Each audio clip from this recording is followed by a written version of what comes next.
உறவுகளே, எனக்கு தெரிஞ்ச டிப்ஸ் உங்களுக்கு சொல்கிறேன்.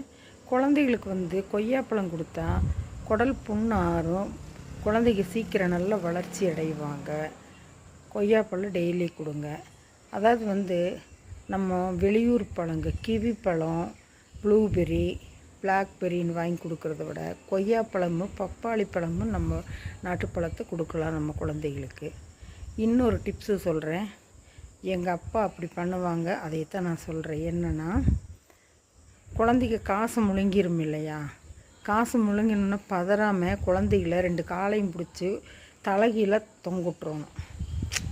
உள்ளே போகாமல் தொங்குட்டுட்டு கழுத்து மேலே நேக்காக ஒரு வெட்டுனா காசு கீழே விழுந்துடும். நான் கண்ணார பார்த்துருக்கேன். எங்கள் அப்பா எங்கள் தம்பி முழுங்கி எடுத்ததை நான் பார்த்துருக்கேன்.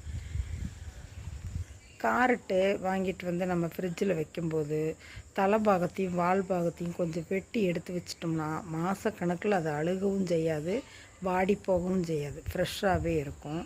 பெருங்காயம் நீங்கள் பவுடரை வாங்காமல் பெருங்காய பவுடரில் மைதா மாவு கலக்கிறதாக சொல்கிறாங்க. இன்னும் வேறு என்னென்ன கலக்கிறாங்களோ நம்ம என்ன பார்க்க போகிறோம். ஆனால் அதில் போட்டிருக்குது லைட்டாக சின்ன எழுத்தில். அதனால் நம்ம கட்டி பெருங்காயம் வாங்கிட்டு பிச்சு பிச்சு போட்டு பொரித்து காய வச்சு பவுட்ரு பண்ணி வச்சுக்கலாம். கட்டி பெருங்காயம் பால் பிடிக்கும்போதும் என்ன பண்ணுறாங்கன்னு நம்ம போய் என்ன பார்க்குறோம்மா, எதுக்கு நம்ம கொஞ்சம் விழிப்புணர்வோடு இருக்கலாம்.